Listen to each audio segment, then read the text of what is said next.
بسم اللہ الرحمن الرحیم۔ ننا سپاہی، انہی بچوں میں سے حضرت سعد بن ابی وقاص رضی اللہ عنہ کے چھوٹے بھائی حضرت عمیر بن ابی وقاص بھی تھے۔ جب ان سے واپس ہونے کو کہا گیا تو وہ مچل گئے اور پھوٹ پھوٹ کر رونے لگے اور کسی طرح واپس ہونے پر تیار نہ ہوئے۔ ان کی بے قراری اور گریہ زاری دیکھ کر رحمت عالم صلی اللہ علیہ وسلم کا قلب نازک متاثر ہو گیا اور آپ صلی اللہ علیہ وسلم نے ان کو ساتھ چلنے کی اجازت دے دی۔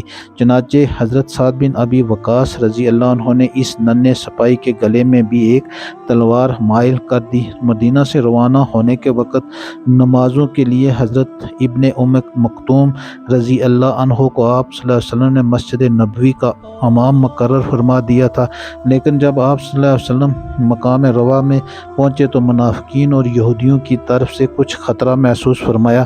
اس لیے آپ صلی اللہ علیہ وسلم نے حضرت ابو لبابہ بن عبد المنذر رضی اللہ عنہ کو مدینے کا حاکم مقرر فرما کر ان کو مدینہ واپس جانے کا حکم دیا اور حضرت عاصم بن عادی رضی اللہ عنہ کو مدینہ کے چڑھائی والے گاؤں پر نگرانی رکھنے کا حکم صادر فرمایا۔ ان انتظامات کے بعد حضور اکرم صلی اللہ علیہ وسلم بدر کی جانب چل پڑے، جدھر سے کفار مکہ کے آنے کی خبر تھی۔ اب کل فوج کی تعداد 313 تھی، جن میں 60 مہاجرین اور باقی انصار تھے۔ منزل بہ منزل سفر فرماتے ہوئے جب آپ مقام صفرا میں پہنچے تو 2 آدمیوں کو جاسوسی کے لیے روانہ فرمایا تاکہ وہ قافلہ کا پتہ چلائیں کہ وہ کدھر ہے اور کہاں تک پہنچا ہے۔